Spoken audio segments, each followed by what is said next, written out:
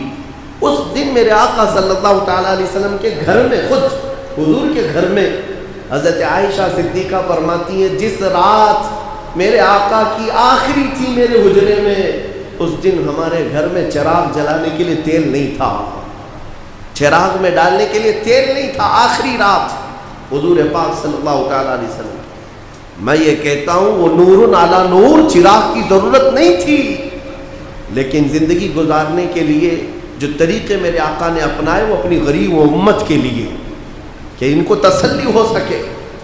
اب میں یہ کہنا چاہتا ہوں میرے عزیزوں، حضور کی وفات کے بعد 2.5 سال سیدنا ابو بکر صدیق کا زمانہ آیا، خلافت صدیقی اور نظام پورا اسلامی قائم ایسا تھا، زکوٰۃ سب برابر نکالتے رہے، غریبوں کا احساس کرتے رہے۔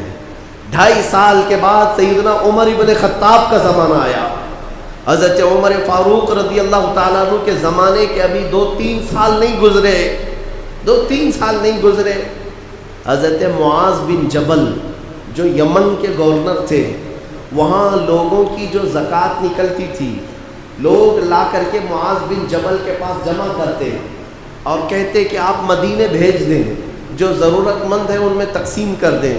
حضرت معاذ بن جبل نے وہ زکوٰۃ پوری جمع کی اور مدینے بھیج دیا۔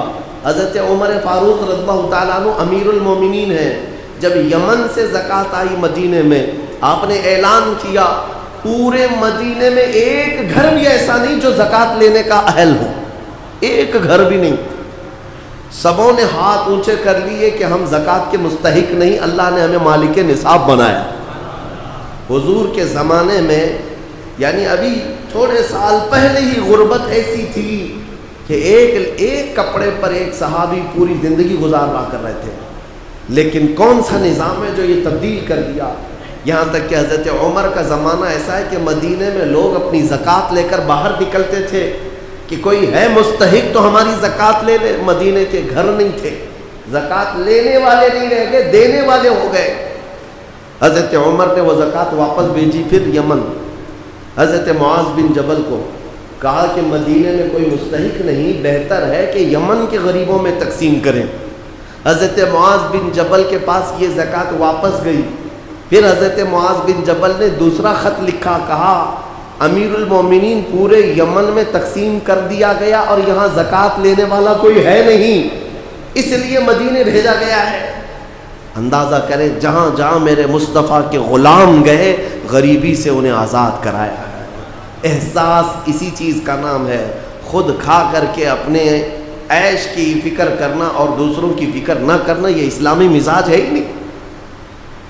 میں جو رپورٹ آپ کے سامنے رکھا ہوں اسی سے آپ اندازہ کر سکتے ہیں کہ دنیا میں اگر 1200 کروڑ لوگوں کا کھانا دستیاب ہوتا ہے سال بھر میں، جبکہ آبادی 650 کروڑ ہے، اور پھر رپورٹ یہ بتاتی ہے کہ ہر سال 200 کروڑ لوگ بھوکے رہ جاتے ہیں، تو یہ جاتا کہاں ہے؟ صرف اور صرف یہی وجہ ہے کہ یہ جن کے پاس مال آتا ہے ان کے ہاں دوسروں کا احساس مر چکا ہے، احساس ختم ہے۔ تم خود اپنے گھروں میں جھانک کر کے دیکھ لو۔ اور ایک رپورٹ حیرت کی ہے، اللہ اکبر، میں نے یہ سب اینالائز کرنے والے سے یہ رپورٹ لیا تو حیرت کی بات یہ بھی ہے 200 کروڑ لوگ بھوکے رہ جاتے ہیں، اور پھر یہ بھی بتایا اس میں رپورٹ میں کہ 200 کروڑ لوگوں کا کھانا ہر سال صرف گٹروں میں بہا دیا جاتا ہے، برباد کیا جاتا ہے۔ یہ امیروں کے چوچلے ہیں، ہر شادی بیاہ کے بعد جاؤ دیکھو کتنا کھانا برباد ہوتا ہے، ہر دعوت کے بعد کتنا گندی نالیوں میں بہایا جاتا ہے۔ تم تو اپنے شوق کے لیے کتنی مرتبہ چیزیں ہلکی سی چک کر کے باقی پھینک دیتے ہو، تمہیں اندازہ ہے۔ اور ایک صاحب نے یہ بھی لکھا ہے کہ جتنا امیروں کے گھر سے کھانا بہایا جاتا ہے ایک وقت، وہ اگر ان لوگوں کو ملے جن کے ہاں کھانا نہیں ہے، وہ 4 دن اس پر گزارا کر سکتے ہیں، 4 دن گزارا کر سکتے ہیں۔ ایک بار تمہارے دسترخوان سے پھینکا ہوا کھانا غریب کے 4 دن کی زندگی کا کھانا ہے، احساس نہیں ہے۔ اسی لیے میں نے اپنی گفتگو